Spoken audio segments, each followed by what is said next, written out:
Hello बच्चों, मैं हूं आनंद सर और आप लोगों को मैं इससे पहले श्वसन तंत्र के बारे में पढ़ा दिया हूं। बहुत अच्छा से पढ़ाया हूं, उसको डिटेल्स आप देखेंगे तो पढ़ने में भी मजा आएगा और लगेगा कि हम एग्जाम में जो क्वेश्चन पूछता है उसको छूते हुए निकलेंगे और कोई भी क्वेश्चन एग्जाम में नहीं छूटेगा। तो जब मैं डिटेल्स पढ़ा दिया तो उसके बाद हमको एमसीक्यू भी देना है, तो सोचे कि एमसीक्यू दे दे ताकि आपका कॉन्फिडेंस लेवल जो है बढ़ जाता है। एमसीक्यू से एक ही होता है कि कॉन्फिडेंस लेवल बढ़ता है कि हम जो पढ़े हैं वो हमें आता है कि नहीं इसीलिए कॉन्फिडेंस बढ़ता है। और ये भी होता है कि हम पढ़े तो किस हद तक पढ़े हैं, कितना कंसंट्रेशन से पढ़े हैं, इसीलिए एमसीक्यू दिया जाता है। पूछता तो क्वेश्चन यही है।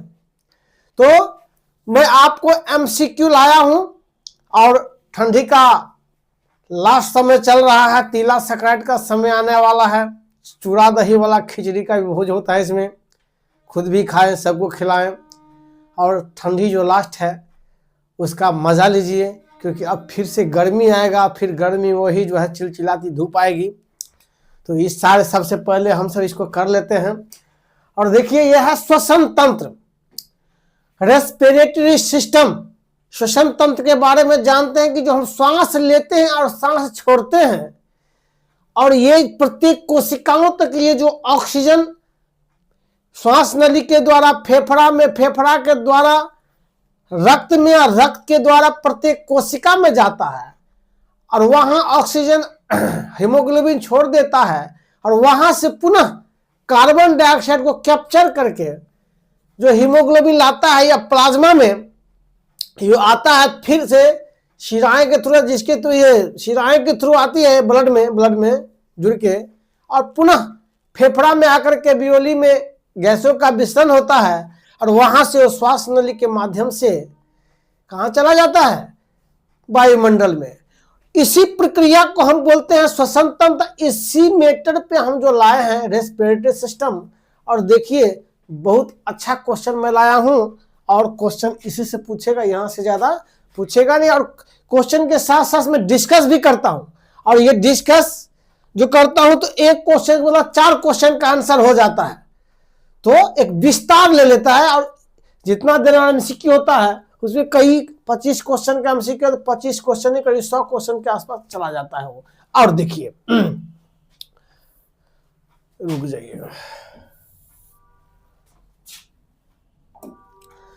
चलिए तो मैं आपको दे रहा हूं। देखिए मानव में श्वसन तंत्र का मुख्य अंग कौन सा है? मानव में श्वसन तंत्र का मुख्य अंग कौन सा है? तो एक हृदय है, फेफड़ा है, आंत है, गुर्दा है।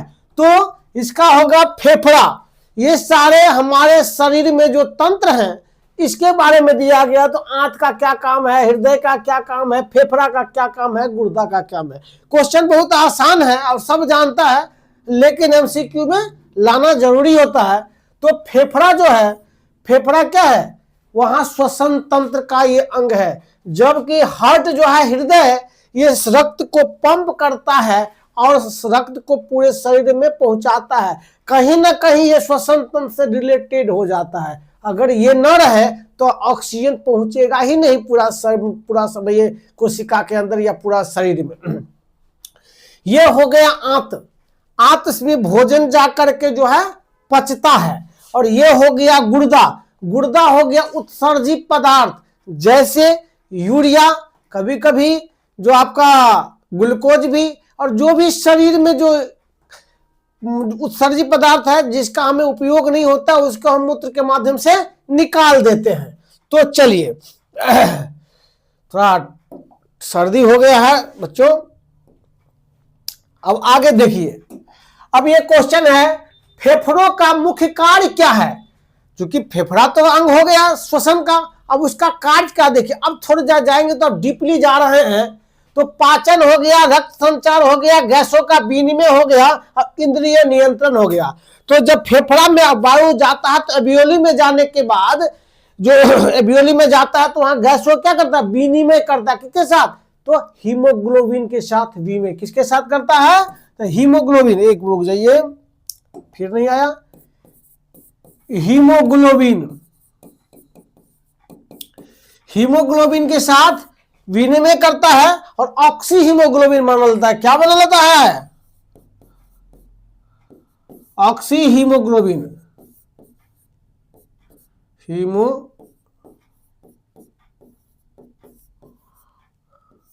ऑक्सी हीमोग्लोबिन बना लेता है, यानी कि वहां एबियोली में, फेफड़ा में गैसों का मतलब विनिमय होता है, एक्सचेंज।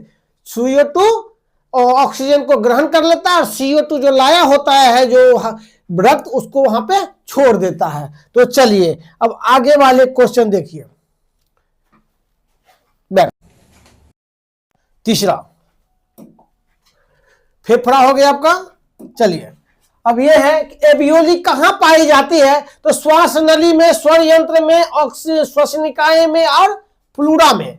तो देखिए जब हम सांस लेते हैं तो श्वास नली के साथ कहां जाता है? तो श्वास नली बाद में जाकर ट्रेकिया में बदल जाता है। ट्रेकिया में क्या होता है? ऐसे श्वास नली है तो फिर ट्रेकिया में बदल गया, आकर के ये ट्रेकिया हो गया। ट्रेकिया जाकर के फिर से ब्रोंकियोल से बन गया और ये ब्रोंकियोल्स के जाकर के एबियोली में बनता है, एबियोली में खुलता है ब्रोंकियोल्स। एबियोली में क्या होता है?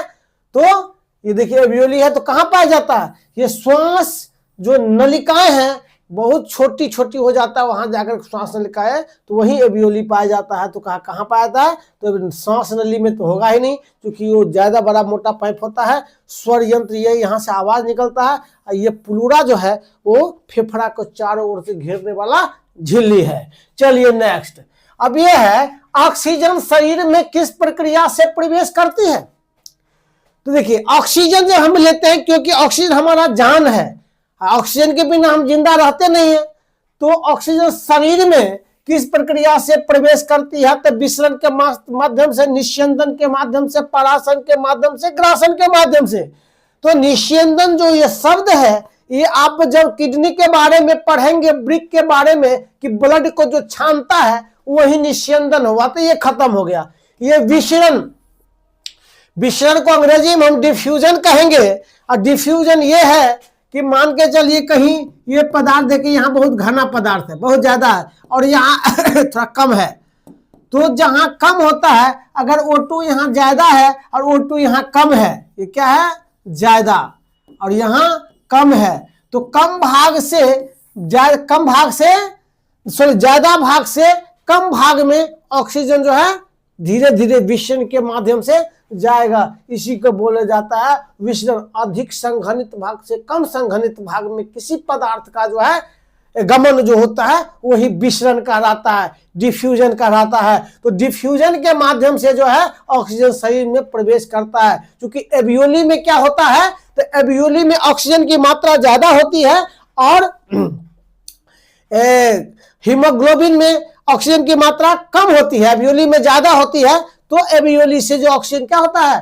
CO2 में प्रवेश कर जाता है, ये हीमोग्लोबिन प्रवेश कर जाता है, यहाँ पे प्रवेश कर जाता है, क्या उसका यौगिक बना लेता है। और वहीं पे कार्बन डाइऑक्साइड की मात्रा ज्यादा होती है, एबियोली में कम होती है, तो वहां से पुनः एबियोली में कार्बन डाइऑक्साइड जो है उससे निकल के एबियोली में आ जाता है, यानी विसरण के माध्यम से। नेक्स्ट देखिए कितना ज्यादा अच्छा से मैं आपको पूरा डिटेल्स आपको पढ़ा रहा हूं, जैसे पढ़ाते हैं कट्यूलिक्स में।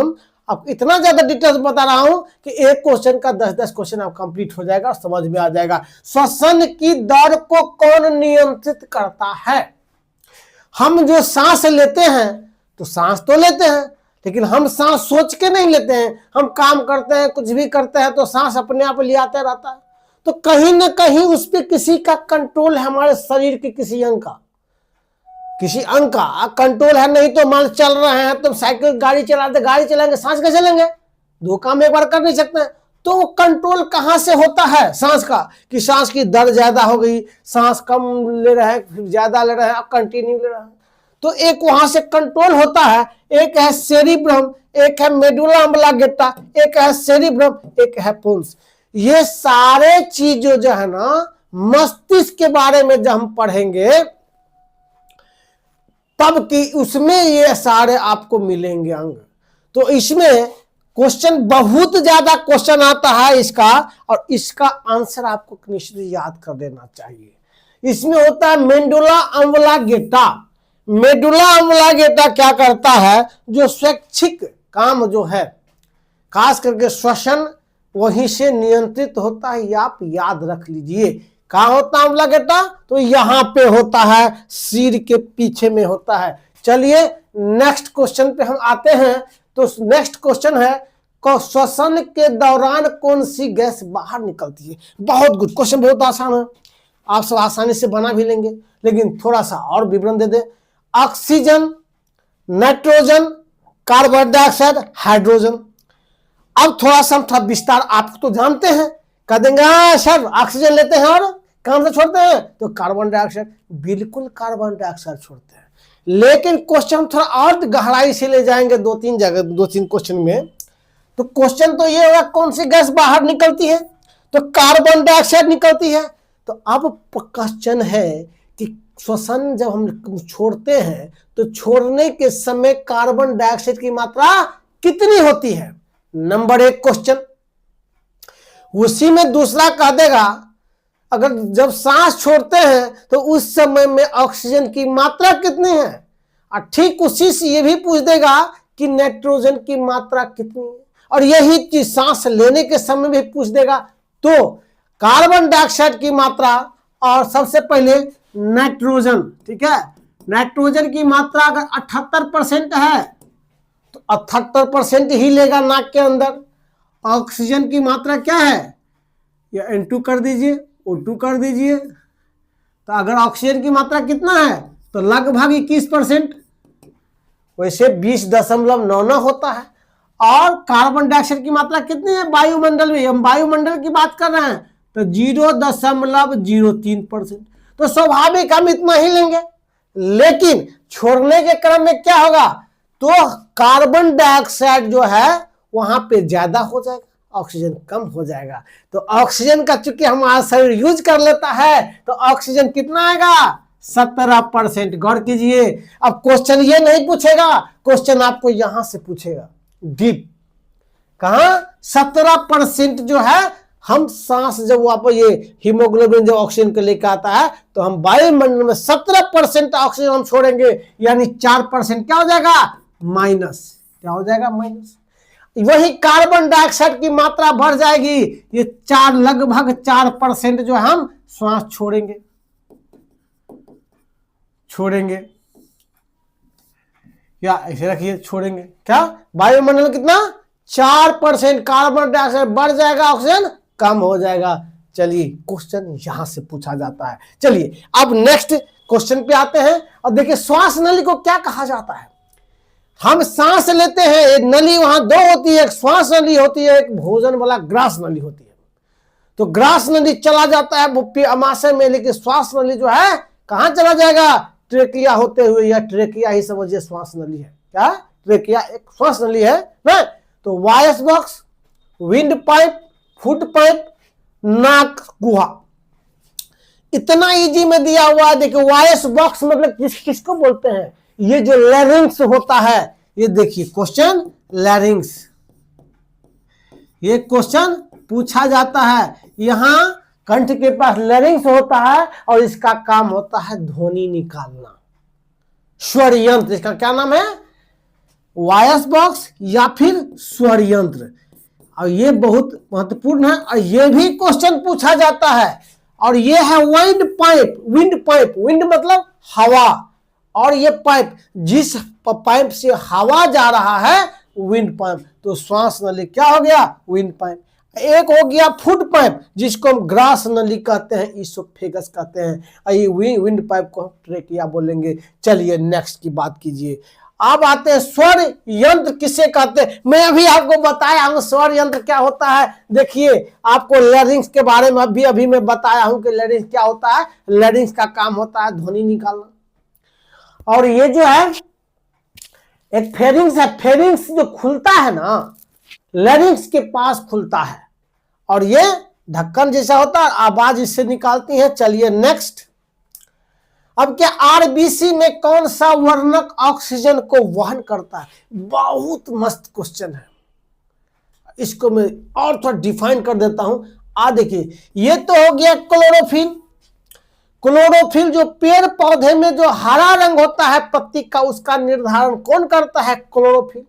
बहुत अच्छा। ये एक क्या है? हीमोग्लोबिन। हीमोग्लोबिन के कारण ही रक्त लाल दिखता है। और इसमें एक और बात कि हीमोग्लोबिन जो है ना, हीमोग्लोबिन खुद जो है बैगनी रंग का दिखता है, जो उसका नेचुरल कलर है। लेकिन जब ऑक्सीजन के साथ संयोग कर लेता है तो ऑक्सी हीमोग्लोबिन बना देता है। और जब ऑक्सी हीमोग्लोबिन बना देता है तो चटक लाल हो जाता है। क्या? देखिए, हीमोग्लोबिन का पर्सनल रंग क्या है? गुलाबी, बैगनी, ठीक है, बैगनी रंग। लेकिन ऑक्सी हीमोग्लोबिन अगर ऑक्सीजन के साथ, ऐसे लिख दीजिए, अगर ऑक्सीजन के साथ संयोग कर लिया तो क्या बना दिया? Oxy haemoglobin. जब ऑक्सी हीमोग्लोबिन बना देगा तो उसका रंग क्या हो जाएगा? चटक लाल। देखिए, ये भी बहुत क्वेश्चन अच्छा है। और एक और चीज, इसमें हीमोग्लोबिन, हीम होता है और ग्लोबिन होता है। क्या होता है? Heme plus globin. तो आपको याद रखना होगा, ये जो ग्लोबिन है ना, ग्लोबिन, ग्लोबिन में कोई रंग नहीं होता है। लेकिन ये हीम जो होता है ना, यही वर्णक का कारण, लाल या हक का कारण जो होता है, कौन होता है? या बैगनी का कारण हीम। हीम जो है, हीम जो वो रंग निर्धारण करता है हीमोग्लोबिन में। और हीम जी है ना, हीमोग्लोबिन ही ऑक्सीजन का संयोग करता है। और साथ ही साथ ये हीम में क्या होता है? लोहा होता है। क्या होता है? लोहा। अब इतना चीज तो कंप्लीट हो गया। कहीं से क्वेश्चन पूछेगा, खींच दीजिएगा। अब थोड़ा देखें, ये मेलानिन क्या है? तो मेलानिन लोगों का या मनुष्य के त्वचा का रंग का निर्धारण करता है मेलानिन। कैरोटीन क्या है? कैरोटीन गाजर में पाया जाता है। चलिए अब नेक्स्ट की बात कीजिए। फेफड़ों को ढकने वाली झिल्ली को क्या कहते हैं? देखिए, जितना है, फेफड़ा हो गया, इसके बाद हृदय हो गया, सबको एक झिल्ली ढकता है। और झिल्ली का क्या नाम है? तो फ्लूरा नाम का जो झिल्ली होता है वो फेफड़ों के चारों ओर होता है, ताकि वो बाहरी चीजों का रक्षा कर सके। एक होता है पेरिटोनियम, डायफ्राम और पेरिकार्डियम। तो चलिए आगे नेक्स्ट कीजिए। तो पेरिकार्डियम तो थोड़ा सा बैक कीजिए। पेरिकार्डियम, पेरिकार्डियम क्या होता है? और पेरिटोनियम, पेरिटोनियम छोटी आंत में होता है, सॉरी, पेरिटोनियम उदर में होता है, पेट में होता है, जो उसको चारों ओर से पेट को अस्तर बनाए रहता है। और डायफ्राम क्या हो गया? तो डायफ्राम जब सांस लेते हैं तो हम खींचते हैं तो डायफ्राम नीचे फैलता है, जिसके कारण हम ले लेते हैं। आई है पेरिकार्डियम। पेरिकार्डियम हृदय वाला है और हृदय के चारों ओर झिल्ली बनाता है। चलिए नेक्स्ट। सांस लेने की प्रक्रिया क्या कहलाती है? बहुत अच्छा, प्रेरण हो गया, पाचन हो गया, परिसंचरण। तो ये तो हम आसानी से काट देंगे कि ये पाचन नहीं होगा। परिसंचरण तंत्र में रक्त को जो है पूरे शरीर में दौड़ाता है, परिभ्रमण करवाता है, तो ये भी नहीं हुआ। ये हो गया उच्छ्वासन। उच्छ्वासन आए होता है प्रेरण, और दोनों को मिला दीजिए तो श्वसन। सांस लेना, सांस छोड़ना, तो सांस छोड़ना हो गया एक्सपीरेशन, सांस लेना हो गया इंस्पिरेशन। हिंदी में उसको कहते हैं उच्छ्वास, जो सांस हमने छोड़ा। अब प्रेरण कहते हैं इंस्पिरेशन, मतलब होता है सांस अंदर लेना, ये बाहरी श्वसन इसको बोला जाता है। चलिए नेक्स्ट। हम बहुत ढंग से पढ़ा है, आप जा करके लिंक में जाइए, मेरा ये श्वसन तंत्र को जो पढ़ा है उसको पढ़िए, गजब मजा आएगा, गजब अच्छा लगेगा। थोड़ा सा आगे आइए। अस्थमा किससे संबंधित रोग है? देखिए, अस्थमा, दम्मा, ये सब जो है, हम जब सांस लेते हैं तो सांस को सही से हम नहीं ले पाते हैं, यह सांस को हम छोड़ नहीं पाते हैं ढंग से, जिसके कारण हमें ऑक्सीजन की आपूर्ति शरीर में नहीं हो पाती है, हम बेचैन हो जाते हैं या मरने की स्थिति में आ जाते हैं। बिल्कुल। तो अस्थमा क्या है? तो अस्थमा नाक में जो श्वसन तंत्र होता है, जो श्वसन नली होता है, देख लीजिए, यकृत तो होगा ही नहीं, ये तो भोजन संबंधी है, ये गुर्दा होगा ही नहीं, ये किडनी हो गया जो मूत्र जो वो सर्जी पदार्थ निकालता, ये श्वसन तंत्र जो विंड पाइप है, जो ट्रेकिया है, उसमें क्या करता है, फफूंद लग जाता है, कवक लग जाता है, और कवक क्या करता है, ये जीवाणु, ये कवक जो है उसमें ये जाल जैसा बना देता है, और जब जाल जब बन जाता है तो फिर क्या होगा, तो जो फ्री होता है ना श्वास नली, इसमें बाधाएं उत्पन्न हो जाएगी, और जब बाधा उत्पन्न हो जाएगी तो हवा को पूरा का पूरा हम नहीं ले पाते हैं, इसीलिए इसमें जो है आदमी हाँफते रहता है, ज्यादा ऑक्सीजन नहीं ले पाता है, तो इसमें श्वसन तंत्र में जाल बन जाता है अस्थमा में। चलिए आगे देखिए नेक्स्ट, फेफड़ों के कैंसर का मुख्य कारण क्या है? तो फेफड़ों के मुख्य कैंसर जो होता है कारण है धूम्रपान, एनीमिया में तो रक्त की कमी हो जाती है, अधिक खाना भोजन अलग का बात हो गया, वायरस से सिर्फ दूसरा चीज होता है।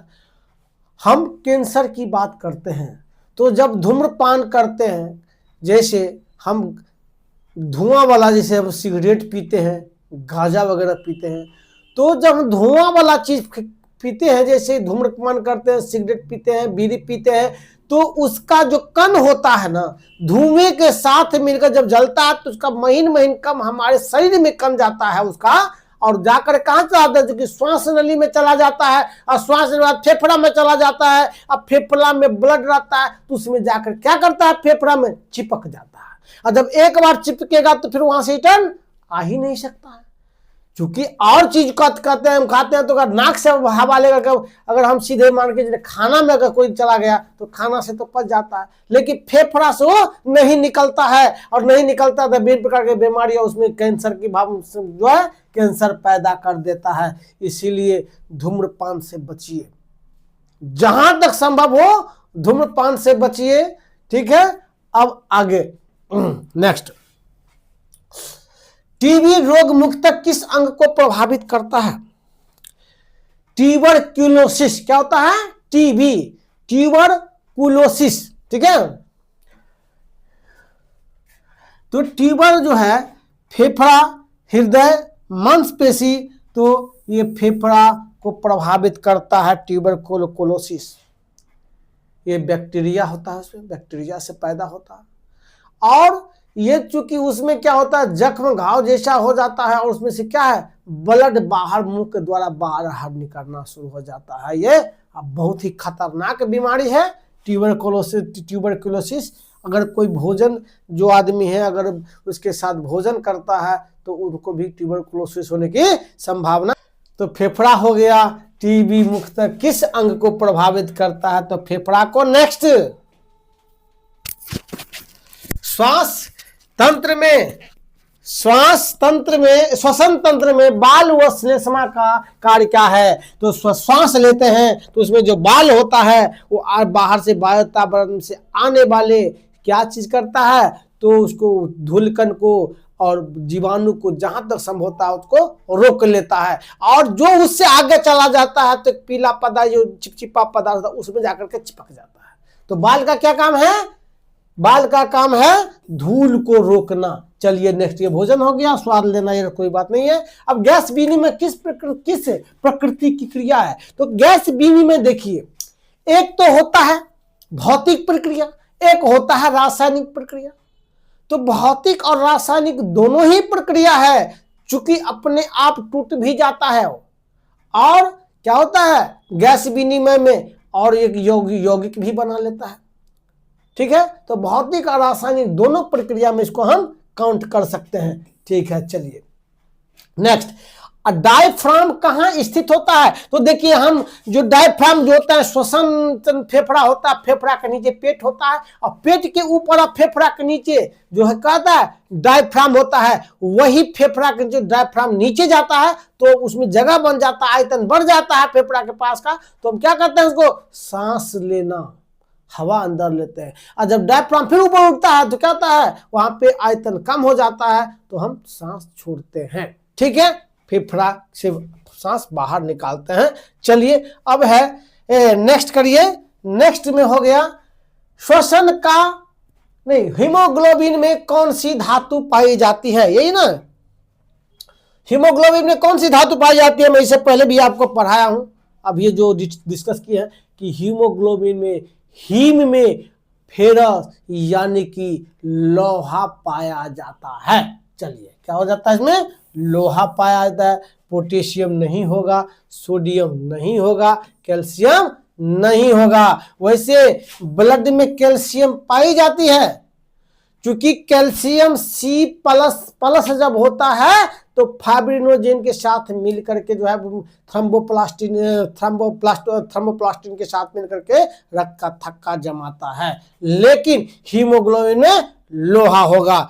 चलिए नेक्स्ट, अब क्या होगा, श्वसन का सरल अर्थ क्या होता है? बस ऑक्सीजन का उपयोग, गैसों का भीतर बाहर होना, ऊर्जा बनना और शरीर से पानी निकालना। तो ऑक्सीजन का उपयोग नहीं होगा श्वसन, यानी कि गैसों का भीतर बाहर होना, अंदर लेना और बाहर छोड़ना ही श्वसन कहलाता है। चलिए नेक्स्ट, ब्रोंकाई का कार्य क्या है? रक्त का संचार करना, पाचन करना, हवा को एल्वियोली तक पहुंचाना और रक्त पहुंचाना। मैं क्या कहा कि जब हम श्वास लेते हैं तो नासिका के मार्ग से जा करके वो कहां जाता है, फेरिंक्स में, फेरिंक्स से जा करके क्या होता है, ट्रेकिया में जाता है। ट्रेकिया का जो आगे वाले भाग हो जाता है ना, उसको हम क्या बोलेंगे, ट्रेकिया दो भाग में, श्वास में ट्रेकिया दो भाग बनता है। ट्रेकिया जो पहले श्वास नली है वो दो भाग में बट जाएगा और उसके बाद ट्रेकिया जो है ना, दो भाग में बटने के बाद आगे भी कई शाखाएं बन जाती है। वही छोटी छोटी शाखाओं को हम क्या कहेंगे, ब्रोंकी कहेंगे। अब ब्रोंकी भी कई भागों में बढ़ जाता है और पतले पतले हो जाता है, इसको हम ब्रोंकाई कहेंगे। और यही ब्रोंकाई क्या आता है, या ब्रोंकियोल कहते हैं उसका, ब्रोंकाई ब्रोंकियोल हो जाता है। ब्रोंकाई के बाद ब्रोंकी या ब्रोंकाई एक ही हुआ। अब ब्रोंकियोल छोटा सा जो हो जाता है और पतला जो मार्ग होता है उसको कहेंगे ब्रोंकियोली। अब ब्रोंकियोल जो है कहाँ खुलता है, एल्वियोली में खुलता है। तो देखिए ब्रोंकाई का काम क्या है, हवा को एल्वियोली तक पहुंचाना, क्योंकि ब्रोंकाई एल्वियोली, ब्रोंकाई जो है, ब्रोंकाई के बाद एल्वियोली बोलेंगे, आगे हो जाता है तो आप ब्रोंकाई कह सकते हैं, कोई दिक्कत नहीं है। ब्रोंकाई कहिए, ब्रोंकोई कहिए, हवा को एल्वियोली तक पहुंचाने का काम यही करता है। यानी ट्रेकिया के बाद वाले भाग को और एल्वियोली से पहले वाले भाग को हम ब्रोंकाई कहेंगे। चलिए नेक्स्ट, नासिका गुहा में सबसे पहले क्या होता है, तो भोजन का पचना बिल्कुल नहीं होता है, रक्त का छानना बिल्कुल काम उसका नहीं है, हवा का गरम व छानना और स्वर उत्पत्ति। तो देखिए क्या करता है, दो काम करता है नासिका गुहा में। एक तो बाल क्या करता है, उसको छान देता है। फिर बाल जब नासिका गुहा में जाता है तो चिपचिपा पदार्थ, जिसको हम नेटा बोलते हैं, चिपचिपा पदार्थ होता है, उसमें क्या होता है, पहले वहां पे जाता है हवा। अगर आप ठंडी हवा तो उस हवा को शरीर का जो ताप होता है उस तक ले आता है कौन, तो ही चिपचिपा पदार्थ। नंबर 2, और जो है कुछ ऐसी जीवाणु हुआ तो उसको क्या करता है, वहां पे चिपका देता है ताकि वो फेफड़ा तक हानिकारक जीवाणु नहीं पहुंच पाए। अगर हवा गर्म है तो उस हवा को भी वहां चिपक के अपने लेवल में ले आता है, यानी थोड़ा सा ठंडा कर देता है। चलिए आगे की, सीलिया कहाँ पाई जाती है, श्वास नली में, गुर्दा में, हृदय में, मस्तिष्क में। तो सीलिया कहाँ पाई जाती है, तो श्वास नली में। जब हम कोई चीज चला जाता है हानिकारक जीवाणु को ये ट्रेकिया के अंदर मान के चलिए, तो क्या होता है, छींक आता है और इसको लगता है कि फेफड़ा को कि हमारे पास हानिकारक जीवाणु आ गया है या कुछ भोजन जैसा कण आ गया है, तो उसको पहचान जाता है इसलिए, और क्या करता है, छींका मारता है, क्या, छींक, और छींक के सहारा से जो अंदर वाला जो इतना ज्यादा उसको प्रेशर हवा का कर देता वायु का कि उसको बाहर निकलने पर मजबूर कर देता उस हानिकारक जीवाणु को। चलिए नेक्स्ट, उसी को हम सीलिया बोलते हैं। और CO विषाक्तता में कौन सा वर्णक प्रभावित होता है? तो दोस्तों कि CO विषाक्तता में कौन सा होता है? तो हीमोग्लोबिन में CO जो है संजोग कर लेता है, बहुत ज्यादा संजोग करने की क्षमता होती है CO में हीमोग्लोबिन से। और जब ही CO हीमोग्लोबिन से संपर्क, CO मतलब कार्बन मोनोऑक्साइड से ऑक्साइड, कार्बन मोनोऑक्साइड जब संपर्क कर लेता है तो ऑक्सीजन को संपर्क करने का मौका नहीं मिल पाता है ज्यादा, जिसके कारण हमारे शरीर में ऑक्सीजन की कमी हो जाती है, क्योंकि कार्बन मोनोऑक्साइड ही हीमोग्लोबिन संजोग कर लेता है, क्योंकि ऑक्सीजन से ज्यादा संजोग करने की क्षमता किसमें है? तो कार्बन CO2 में, CO में। हम का CO2 की बात नहीं कर रहे हैं, हम CO की बात कर रहे हैं। CO2 तो बाहर निकलेगा, लेकिन वायुमंडल CO जाने के बाद वहां पे हीमोग्लोबिन संपर्क कर लेगा, ज्यादा जल्दी संजोग कर लेगा और ऑक्सीजन को जगह कम मिल पाएगा, तो शरीर को ऑक्सीजन की आपूर्ति नहीं हो पाएगी। परिणाम स्वरूप दम घुट करके सबसे पहले बेचैनी होगा, उल्टी होगा, मन बेचैन जैसा हो जाएगा, बेहोशी हो जाएगा। इस स्थिति में क्या करेंगे? तो हमें देखना होगा। तो फिर डॉक्टर के पास जाता है। और ये आता कहाँ से?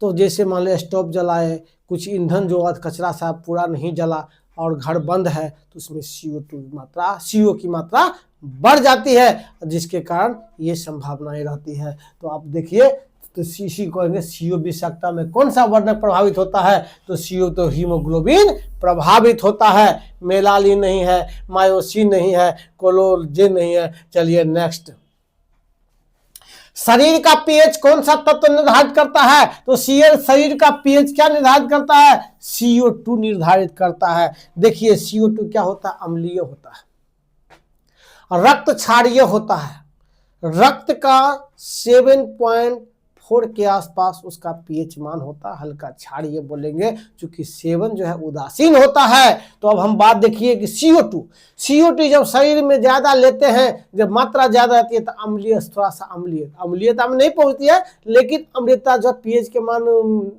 उदासीन करीब ला जाता है। यानी अगर CO2 की मात्रा ज्यादा है तो अम्लीयता बढ़ेगी और क्षारीयता कमेगी, लेकिन अगर CO2 कम है तो ज्यादा क्षारीय हो जाएगा ब्लड, या वही ब्लड की बात हो रही है।